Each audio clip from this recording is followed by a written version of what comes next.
డబ్బు, అనారోగ్యం, ఉద్యోగం, వ్యాపారం, అప్పులతో బాధపడుతున్నారా? అయితే మీకోసమే మనీ మెడిటేషన్ ప్రోగ్రామ్.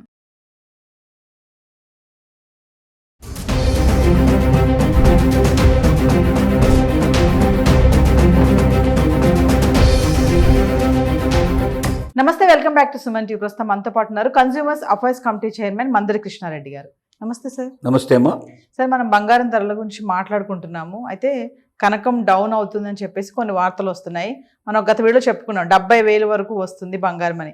మరి చూస్తే 1,99,000-98,000 ఉంది. మరి శ్రావణ మాసం వచ్చేస్తుంది, పెళ్ళిళ్ళ సీజన్ స్టార్ట్ అవుతుంది, మరి క్యూ కడతా ఉంటారు స్టోర్స్ దగ్గర కూడా. సో ఎందుకు సార్ మార్పులు చేర్పులు ఎందుకు జరుగుతున్నాయి అంటే ఒకసారి మళ్ళీ. వరల్డ్ గోల్డ్ కౌన్సిల్ అనే ఒక సంస్థ, అది లండన్లో ఉంది. వాళ్ళు ఎప్పటికప్పుడు ప్రపంచవ్యాప్తంగా గోల్డ్ యొక్క రేటు భవిష్యత్తులో పెరగబోతుందా తగ్గబోతుందా అనే దాని మీద ఎక్కువగా ప్రిడిక్షన్స్ ఇస్తుంటారు, పరిశోధనలు చేస్తుంటారు, ఫలితాలను వెల్లడిస్తూ ఉంటారు. అలా వాళ్ళు వెల్లడించినటువంటి దాని ప్రకారంగా చూస్తే రానున్న రోజుల్లో గోల్డ్ రేటు తగ్గడానికే ఎక్కువ అవకాశాలు ఉన్నాయి, పెరగడానికి అవకాశాలు చాలా తక్కువగా ఉన్నాయని వాళ్ళు చెప్తున్నారు. కారణం ప్రపంచ యుద్ధాలకు సంబంధించిన విషయం వాళ్ళు మొట్టమొదటి తెలియజేసే విషయం. ఇప్పుడు యుక్రెయిన్కి రష్యాకు మధ్యలో ఉన్న యుద్ధం గట్టిగా ఉన్నప్పటికీ ట్రంప్ వార్నింగ్ ఇస్తున్నాడు. రష్యా యుద్ధాన్ని ఆపేయకుంటే యుక్రెయిన్కి భవిష్యత్తు లోపల సమస్యలు చాలా వస్తాయి. చివరికి మొత్తం యుక్రెయిన్ అంతా కూడా రష్యా స్వాధీనం చేసుకునే పరిస్థితి ఏర్పడుతుంది. ఈ లోపల ఇక్కడ శ్మశానంగా మిగిలిపోతుంది. ప్రజలందరూ చనిపోయే అవకాశాలు ఉన్నాయి, సంపద అంతా ఆవిరయ్యే అవకాశాలు ఉన్నాయి. కాబట్టి ఇతర దేశాలు ఇచ్చేటువంటి ఆయుధాల మీద ఆధారపడి ఇవాళ యుక్రెయిన్ యుద్ధం చేస్తోంది.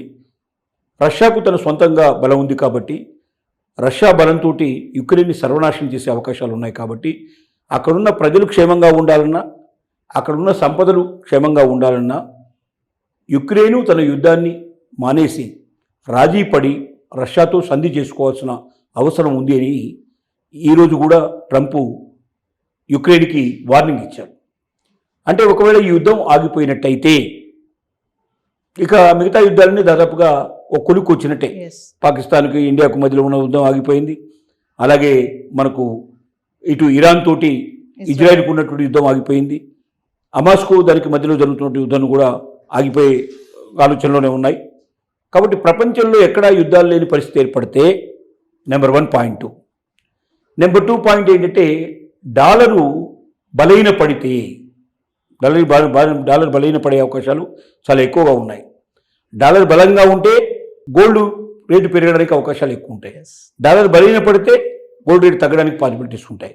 కాబట్టి డాలర్ బలహీన పడితే, ఫ్లక్చువేషన్స్ ఎక్కువగా ఉన్నట్టయితే గోల్డ్ మీద ఎక్కువ పెట్టుబడి పెడతారు. స్థిరంగా స్టాక్ మార్కెట్ ఉంటే గోల్డ్ మీద పెట్టుబడులు పెట్టరు ఎక్కువ. వీటన్నిటిని దృష్టిలో పెట్టుకొని ఇప్పుడున్న పరిస్థితులను అన్నింటినీ దృష్టిలో పెట్టుకుంటే త్వరలోనే గోల్డ్ రేటు తగ్గే అవకాశాలు ఉన్నాయి. 2022 నాటికి బాగా రోడ్డు చాలా తక్కువ రేట్లో ఉంది, చాలా పతన స్థితిలో ఉంది. కానీ 2022 నుంచి అనూహ్యంగా గోల్డ్ రేటు పెరగడం మొదలుపెట్టింది, చాలా విపరీతంగా పెరగడం మొదలుపెట్టింది. ఒక 20-30 వేల దగ్గర నుంచి మొదలు పెడితే ₹1,00,000 దాకా 70,000 రూపాయల పరిణామం దాపుగా మారింది. ఒక 3 ఏళ్ల కాలంలోనే ఇంత మార్పు వచ్చేసింది. 3 రెట్లు ఎక్కువ పెరిగే పరిస్థితి ఏర్పడింది. మళ్ళీ 2022 నాటి కాలానికి వెళ్ళిపోయే పాసిబిలిటీస్ ఉన్నాయి. అంటే బాగా తగ్గే అవకాశాలు ఉన్నాయి. అక్కడ స్థిరంగా ఉండి మళ్ళీ ముందుకు రాకుండా వెనక్కి పరిపత్రం వెళ్ళేటువంటి పరిస్థితులు ఉంటాయి. అలాంటి సిచ్యువేషన్ జరుగుతున్నాయి. తర్వాత గోల్డ్ను ఎక్కువ దేశాల లోపల కూడా కొత్తగా ఇన్వెస్ట్ చేసి, గోల్డ్ ఖనిజాలు ఉన్నాయి అన్ని దేశాల్లో కూడా, కానీ దాన్ని బయటికి తీయాలంటే అయ్యేటువంటి ఖర్చు బయటికి తీసే గోల్డ్తో పోల్చుకున్నట్టయితే రెండింటి మధ్యలో పెద్దగా వ్యత్యాసం ఉండలేదు. అంటే దానివల్ల ఎక్కువ ప్రయోజనం ఉండదనే ఉద్దేశంతో అంత లోపల నుంచి గోల్డ్ తీయడానికి ప్రయత్నం చేయడం చాలా కష్టం అవుతుంది. కానీ కొత్త కొత్త పరికరాలు ఈ మధ్యకాలంలో కనిపెట్టారు. తద్వారా ఖర్చు తక్కువతోటి గోల్డ్ను బయటికి తీయడానికి అవకాశాలు ఉన్నాయి. అలాగే గోల్డ్ ఎక్కడుందో తెలుసుకోవడానికి గతం లోపల చాలా బలంగా లోపలికి ఎక్కడో తవ్వకాలు చేసి లోపల నుంచి తీసినటువంటి మట్టి నమూనాలను పరీక్ష చేసి తప్ప అక్కడ గోల్డ్ ఉందా లేదని తెలిసేది కాదు. ఇప్పుడు అలా కాకుండా గోల్డ్ని ఎక్కడుందో తెలుసుకోవడానికి కూడా సులభమైన సాధనాలు వచ్చాయి. వీటన్నిటి వల్ల గోల్డ్ తొందరగా తెలుసుకోవడం, గోల్డ్ తక్కువ ఖర్చుతో బయటకు తీయడానికి ప్రయత్నం చేయడం కూడా ఒక రకంగా గోల్డ్ యొక్క పెరిగి ఉత్పాదకత పెరిగి తద్వారా కూడా గోల్డ్ రేటు తగ్గేటువంటి అవకాశాలు ఉన్నాయనేది ఒక ఆలోచన. వీటన్నిటిని మొత్తం మీద మనకి వాళ్ళు ఉన్న పరిస్థితులన్నీ చూస్తే మరి వరల్డ్ గోల్డ్ కౌన్సిల్ వాళ్ళు చెప్తున్నటువంటి మాటలను కూడా వింటే భవిష్యత్తులో గోల్డ్ రేటు తగ్గే అవకాశాలు ఉన్నాయనేది మాత్రం తెలుస్తున్న విషయం.